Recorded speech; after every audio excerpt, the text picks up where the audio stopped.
Bienvenidos a Telecrime. Hoy hablaremos de uno de los crímenes más escalofriantes de España en 2003. Alfredo Galán, conocido como el asesino de la baraja. Este hombre sembró el pánico en Madrid dejando cartas de la baraja española junto a sus víctimas, como si todo fuera parte de un retorcido juego. Pero, ¿quién era realmente? ¿Por qué decidió matar? El asesino de la baraja, llamado Alfredo Galán Sotillo, nació en Puerto Llano en 1978.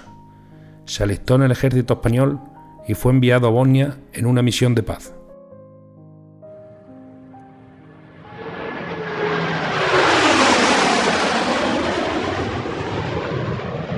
Su experiencia en la guerra lo marcó profundamente, afectando su salud mental.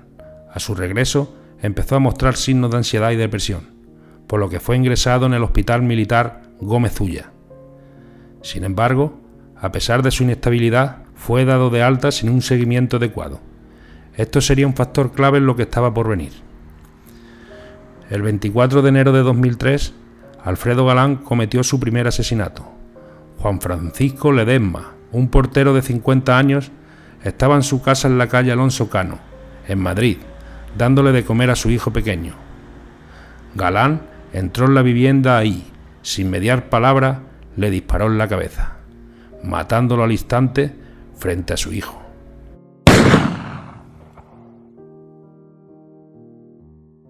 Sorprendentemente, en esta primera escena no dejó ninguna carta de la baraja española, un detalle que más tarde sería su firma. El 5 de febrero de 2003, Galán mató a su segunda víctima, Juan Carlos Martí Estación, de 28 años, mientras éste esperaba en una parada de autobús en la Alameda de Osuna. Aquí fue donde dejó su primera carta, el as de copa.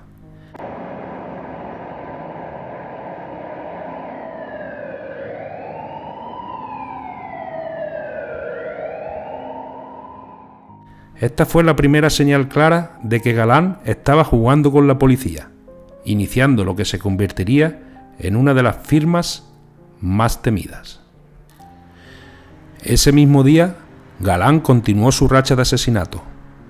Entró en el bar Rojas en Alcalá de Henares. Allí disparó a Miquel Jiménez Sánchez, de 18 años, quien murió en el acto. Teresa Sánchez, la dueña del bar y madre de Miquel, sobrevivió tras recibir 3 disparos.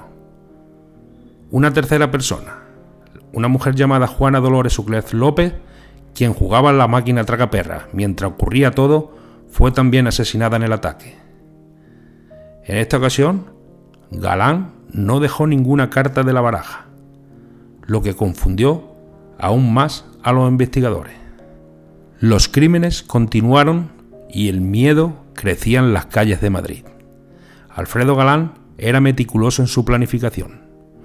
Utilizaba una pistola Tokarev TT-33 que había conseguido en Bosnia y empleaba una malla de ajo para atrapar los casquillos y no dejar rastros balísticos en la escena del crimen.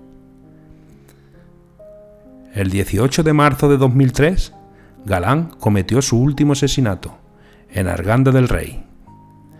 En Arganda del Rey disparó a George Magda y a su esposa Doina Magda.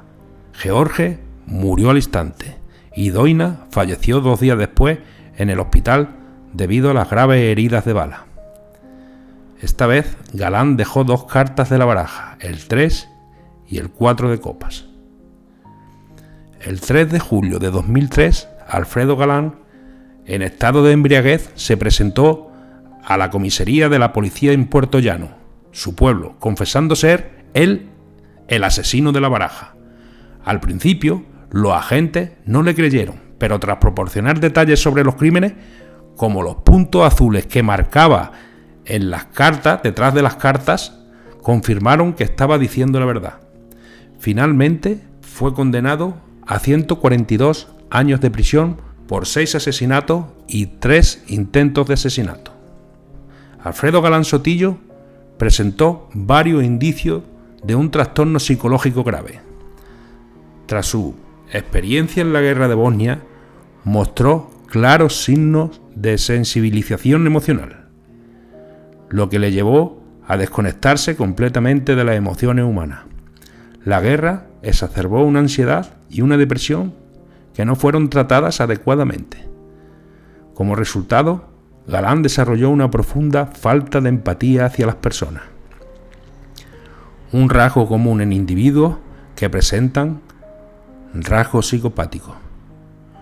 Su método frío y calculado, la precisión con la que escogía a su víctima y su frialdad para disparar sin mediar palabras, muestran una completa desconexión emocional. Pero lo más inquietante fue su disfrute del poder que obtenía al controlar la vida de los demás. Esto queda demostrado al dejar las cartas de la baraja española junto a las víctimas. Un acto que refleja un cierto narcisismo y una necesidad de notoriedad. Galán también mostró indicios de manipulación al jugar con la policía y los medios, dejando cartas en una escena y en otras no, haciendo que su patrón de asesinato fuera impredecible.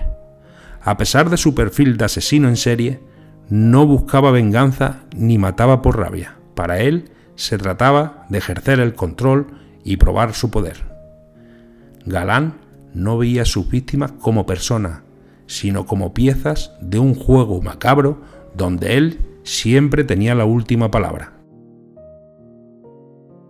Este tipo de perfil psicológico muestra a un individuo que, bajo la apariencia de normalidad, ocultaba un profundo desprecio por la vida humana y cuyo trastorno mental no fue atendido correctamente a tiempo, lo que lo llevó a cometer actos brutales y aparentemente sin motivo, más allá de su propia satisfacción por el control y la dominación.